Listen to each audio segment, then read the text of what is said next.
Hey, it's Kristen from Hammock Haven Farm. Today we're going to be waxing a cheese.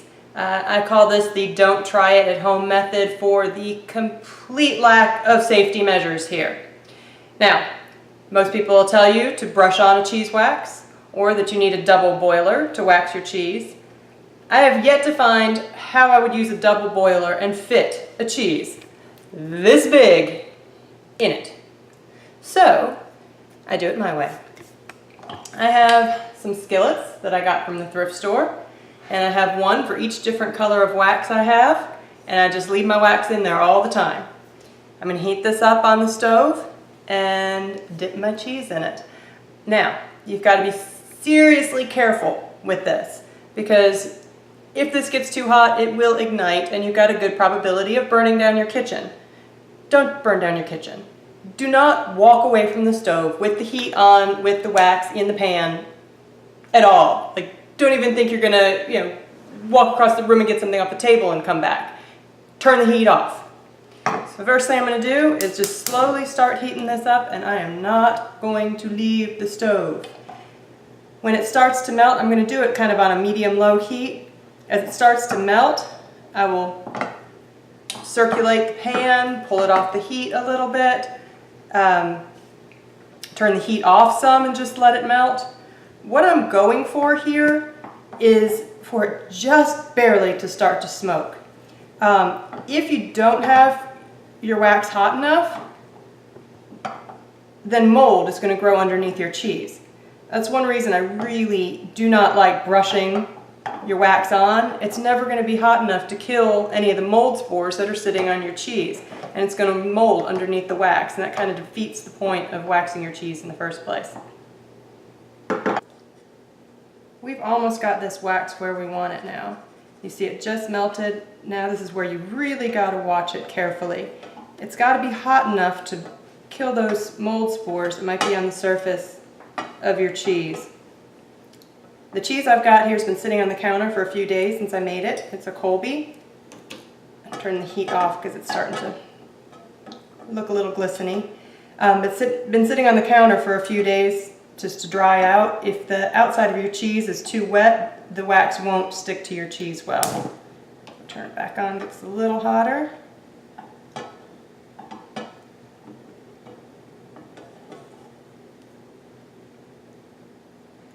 Alright, that's pretty good. So now I'm going to turn the heat off. I'm going to pick up our cheese and grab it tightly on both sides. I have dropped it in the wax before and it splashes everywhere. It's really hard to get off your counters and everything. I'm going to hold it down in that wax. Now my heat is off here. I'm going to hold it down in that wax for about 10 seconds. It's going to kill anything that's on the surface of that wax.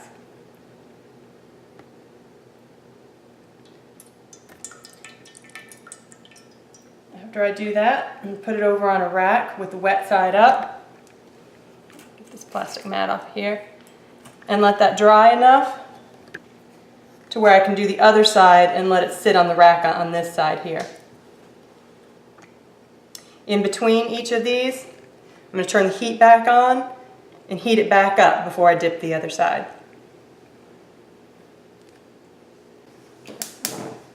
And get my wax hot again, so that we're ready to do the other side. Remember, just as soon as you see any kind of smoking or anything going on in this wax, turn the heat off. There, you can see it starting to smoke? It's got to go off. Alright, I'm going to grab this real tight, get the other side.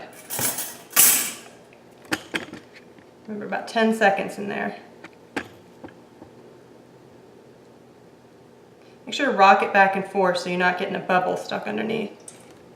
Let it drip the extra and then put it back on our rack with the wet side up.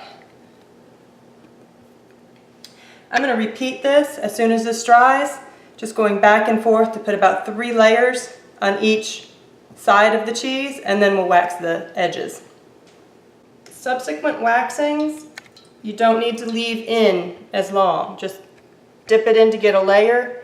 You don't want to be melting your first layer of wax off it. So I just dip it in, take it over, let it dry, and repeat. It's that first dip that needs to be hot enough and needs to be in there long enough. Now that I've got 3 coats on either side of this cheese, and it's pretty cool enough to where if I hold it by the sides, it's not going to peel the wax off.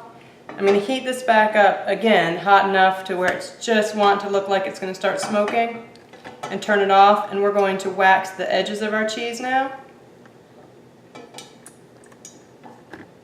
And see, I kind of keep the wax moving a little bit. There we go. Turn the heat off. What you're going to do is you're going to put it in, and you're just going to slowly roll it around. You want to move fast enough that you're not melting the wax off the edges, you know, the 90-degree angle here, but you want to be killing any of those mold spores that are on the sides of your cheese as well. Okay, once I'm all the way around there, I'm going to put it back on my rack and let it cool. And we're going to do that a couple of more times, going more quickly the next couple of times to build up a nice thick coat on the sides of our cheese. I'm going to roll the edge again. This time I'm not going to heat the wax up anymore. Remember, that first dip is what's most important. Now I don't mind the wax being a little thicker, so it'll go on in a thicker coat. I'm just going to roll it through a couple of times. Pull that out.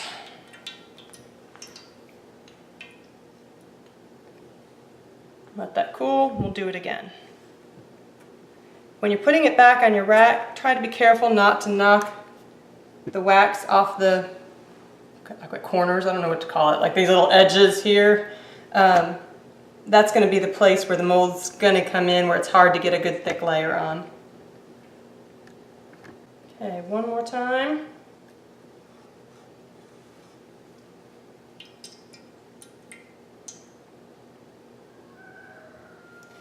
And then what you can do is let that cool and dip top and bottom again, and that'll help seal in those edges. Alright, I'm just going to give it a quick dip on top and bottom one more time to make sure I get a good seal. It's getting a little slippery, so hold on to it tight. Alright, last dip.